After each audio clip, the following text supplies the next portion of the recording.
মাহফিল আয়োজনের উপরে নিষেধাজ্ঞা দেওয়া হয়েছিল।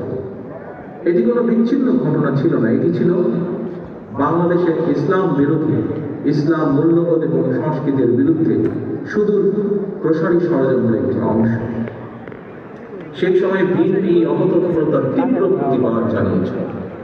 2013 সালে রাজধানীর শাপলা চত্বরে হেফাজতে ইসলামের হাজার হাজার নেতাকর্মীর উপর, সমর্থকের উপরে হানাদার বাহিনীর মতো ক্র্যাকডাউন চালানো হয়েছিল।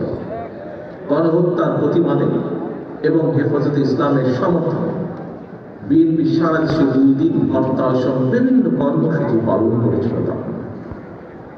সম্মানিত উপস্থিতিবৃন্দ, যে কোনো পেশা কিংবা চাকরির ক্ষেত্রে সার্টিফিকেটের গুরুত্ব বিবেচনা করে কাওমি মাদ্রাসা শিক্ষার্থীদের সর্বোচ্চ ডিগ্রি দাওরে হাদিস অর্থাৎ তাকমিল সনদকে মাস্টার্স সমমানের স্বীকৃতি দেওয়ার উদ্যোগ 2006 সালে বেগম খালেদা জিয়ার সরকারের আমলেই নেওয়া হয়েছিল।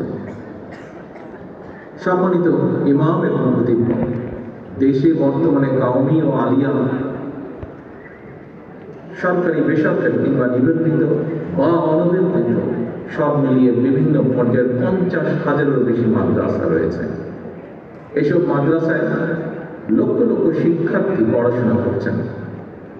দেশের সরকারি কিংবা বেসরকারি ব্যবস্থাপনায় সারা দেশে সব মিলিয়ে মসজিদের সংখ্যা প্রায় 3.5 লক্ষ বা তারও বেশি হতে পারে। এই মসজিদগুলোতে কম বেশি প্রায় 17 লক্ষ ইমাম